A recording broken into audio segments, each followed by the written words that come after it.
जनशक्ती मंचाचे जिल्हाधिकारी यांना निवेदन, बेवारस कुत्र्यांचा बंदोबस्त करण्याची मागणी। रात्रपाळीत काम करणारे नोकरदार वर्ग आणि सकाळी फिरायला जाणाऱ्या लोकांना भटक्या श्वानांचा होत असलेला त्रास आता जीवघेणा बनला आहे। यावर प्रशासनाकडे उत्तर आहे किंवा नाही या संदर्भात जनशक्ती मंचने काही प्रश्न उपस्थित केले आहे। यावर तातडीने तोडगा काढा अशीच भूमिका जनशक्ती मंचने मनपा आयुक्तांना निवेदन दिले आहे। मुन्ना महाजन, माजी आमदार दीनानाथ पडोळे, हेमंत गडकरी, भगवानदास राठी, किशोर कमलाकर, सिद्धू कोमसवार, निखिल भुते व दिलीप नवरडिया यांच्यासह इतर मान्यवरांनी उपस्थित राहून यावर तोडगा काढण्याची मागणी केली आहे। कोरोना काळात प्रत्येकाला आरोग्याचे महत्त्व प्रकर्षाने जाणवले, परिणामी बहुतांश लोकांनी सकाळी फिरायला जाणे सुरू केले आहे। या सर्व पहाट पक्षींना भटक्या श्वानांचा प्रचंड त्रास होतोय। हे श्वान कुठल्याही क्षणी येतात आणि हल्ला करून निघून जातात।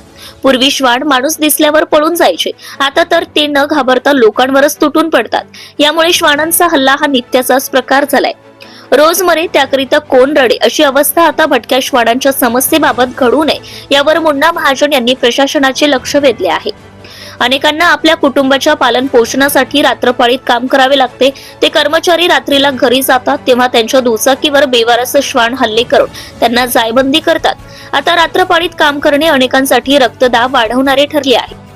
पोषक वातावरण आणि भूतदयेच्या नावाखाली भटक्या श्वानांना अन्नपदार्थ खाऊ घालणारे वाढत आहे, त्याचाही फटका लोकांना बसतोय।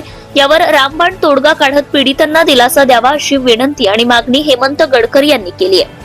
जनता टाइम्स आणि जटा टीव्ही चॅनलसाठी निखिलेश सर, मुख्य संपादक। Subscribe now and press the bell icon. Never miss an update.